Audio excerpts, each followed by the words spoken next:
चार दोस्त 12वीं पास करने के बाद एक होटल में छोटी सी पार्टी कर रहे होते हैं और बातों ही बातों में चारों डिसाइड करते हैं कि आज से 40 साल के बाद आज ही के दिन 1 जनवरी को हम फिर से यहीं मिलकर पार्टी करेंगे। और हाँ, जो सबसे आखिर में आएगा सबका बिल वही पे करेगा। होटल का वेटर भी ये सब देख रहा था। कहने लगा 40 साल बाद अगर मैं भी यहीं रहा तो आपकी ये पार्टी जरूर देखूंगा। ठीक 40 साल बाद पहला दोस्त होटल पहुंचता है तो देखता है वो होटल अब 5 स्टार बन चुका है। अब वहां पर सब कुछ बदल चुका है। तो एक शख्स उसे पहचान जाता है और कहता है, सर बैठिए, मैं आपको पहचान गया, मैं वही वेटर हूं जो अब इस होटल का मालिक बन चुका हूं। वो कहता है, क्या बात है।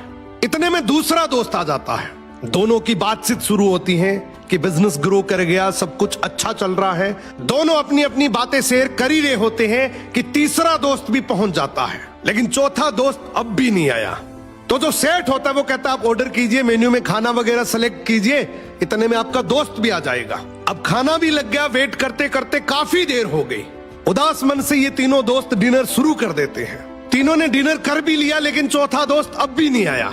अब जब बिल देने की बारी आती है तो कहते हैं कि विकास तो शायद बहुत बड़ा आदमी बन गया, हम सबको इग्नोर कर रहा है, चलो हम ही बिल पे कर देते हैं। जैसे ही बिल पे करने के लिए काउंटर पे पहुंचे तो काउंटर का मैनेजर बोला, आपका बिल तो ऑलरेडी पे हो चुका है।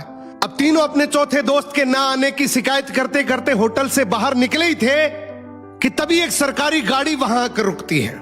उसमें से एक लड़का उतरता है और तीनों के पैर छूते हुए कहता है, मेरे पापा टीचर बन गए थे, मुझे कलेक्टर बनाने के काबिल कर दिया, लेकिन अफसोस मेरे पापा आज से 1 महीने पहले ये दुनिया छोड़कर चले गए। उन्होंने आखिरी वक्त में आपके इस वादे के बारे में मुझे बताया था और कहा था कि जब तीनों पार्टी खत्म कर ले तो उसके बाद तू वहां जाना और पेमेंट वगैरह कर देना।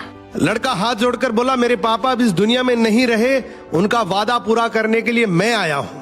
अब ये तीनों नम आंखों से रियलाइज करते हैं कि हम 40 साल बाद ही क्यों मिले, 40 दिन बाद क्यों नहीं मिले। स्वप्नों से हमेशा मिलते रहिए, इससे पहले कि कोई आपका अपना ये दुनिया छोड़कर चला जाए, क्योंकि आदमी सिर्फ एक पानी का बुलबुला है। अब ये रील टैग करो ऐसे दोस्त को जिससे आप काफी टाइम से नहीं मिले और अब उससे मिलना चाहते हो।